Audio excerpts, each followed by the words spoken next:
Baik, Assalamualaikum warahmatullahi wabarakatuh. Selamat datang di channel ini, yang mana channel ini yang akan selalu membagikan video-video menarik sekitar sirkuit Mandalika dan info-info menarik seputar Mandalika.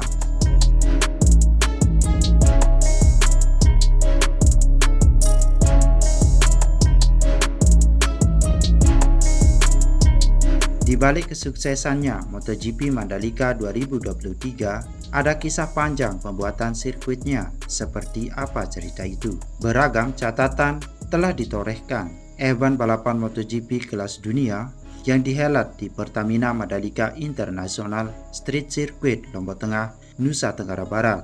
Di balik kemegahan sirkuit Mandalika, ternyata ada perjalanan yang sangat panjang untuk bisa menyelenggarakan event kelas dunia tersebut. Managing Director ITDC Mandalika, Iwayan Karyoka, dalam membangun Mandalika memiliki perjalanan yang cukup panjang. Terpilihnya ITDC membangun kawasan ekonomi khusus Mandalika berkaca dari kesuksesan dalam membangun kawasan Nusa Dua di Bali. Namun, tentu saja membangun Mandalika tidak seperti membangun Nusa Dua. Mandalika memiliki luas sekitar 1.200 hektar, sementara Nusa Dua hanya sekitar 300 hektar.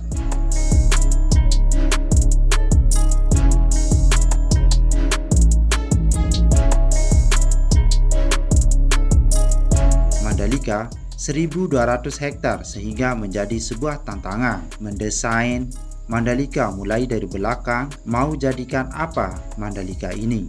Kita kaji sebaik-baiknya, kita libatkan konsultan, kata Karyoka dalam sebuah diskusi di Mataram. Untuk mendesain Mandalika seperti sekarang ini, dibuat sebuah master plan mulai dari sirkuit, fasilitas hiburan, kawasan perbelanjaan, dan lainnya.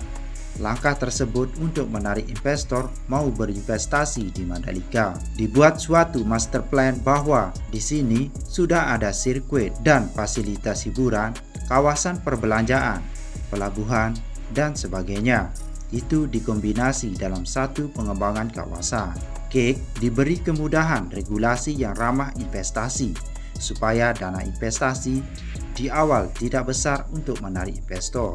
Karyoka membandingkan dengan Nusa Dua Bali, di mana hotel pertama di sana dibangun pada tahun 1980-an, sementara hotel terakhir dibangun pada 2018.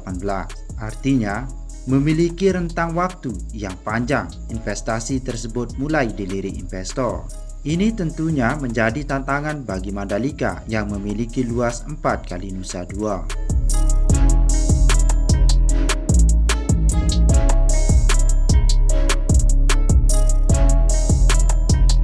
Nusa Dua Bali Hotel pertama dibangun tahun 1980-an, hotel terakhir 2018. Berarti 30 tahun baru selesai. Ini kan panjang, apalagi Mandalika seluas 4 kali Nusa Dua Bali. Karyoka menjelaskan banyak negara yang tertarik membangun Mandalika, namun ITDC dipilih setelah melalui peninjauan terhadap perusahaan tersebut. Sirkuit Mandalika perebutan dari sekian banyak negara yang ingin membangun sirkuit Mandalika. Proses siapa yang menentukan dan menetapkan ITDC layak membangun sirkuit? Proses panjang dari meninjau kompetensi ITDC bagaimana mengelola Nusa Dua. Hadirnya sirkuit Mandalika di Lombok menjadi sebuah strategi menarik wisatawan untuk hadir di sini. Siapa sangka Mandalika yang dahulunya adalah tanah tandus dan panas, kini menjelma sangat legenda Lombok Putri Mandalika yang cantik jelita.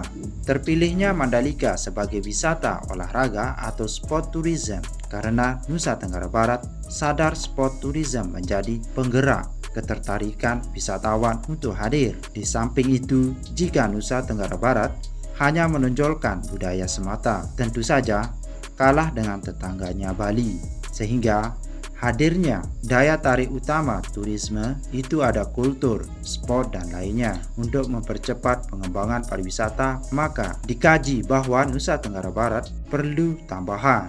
Di samping ada alam dan budaya, makanya diputuskan sport tourism mempercepat pengembangan pariwisata, ujar Karyoka.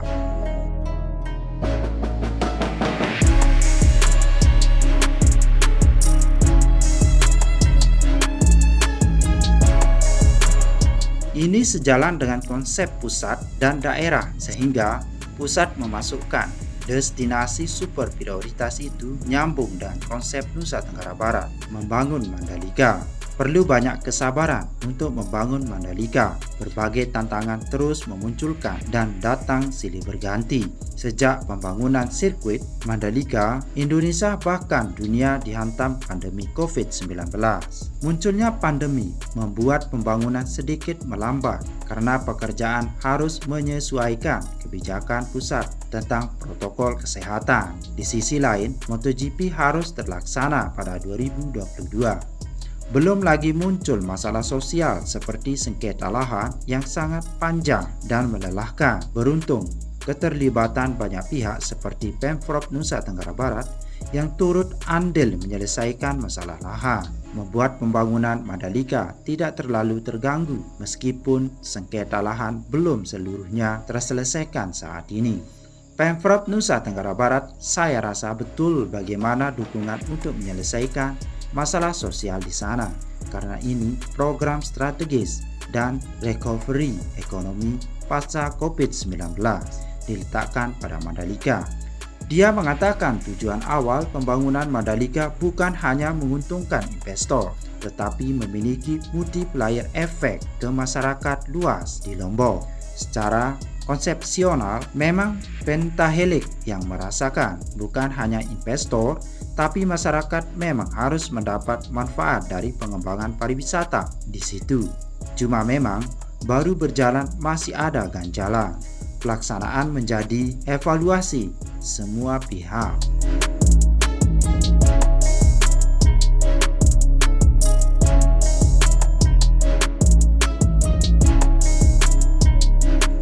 Untuk mempermudah investasi masuk di Mandalika, segala urusan berkaitan investor dan investasinya dipermudah oleh negara. Investor diberi kemudahan juga, regulasi perpajakan, bagaimana keterlibatan orang asing, penangguhan pajak diberi kemudahan. Proses perizinan pun satu atap ada di Cape. Ini untuk mempercepat pengembangan pariwisata, ujar Karyoka.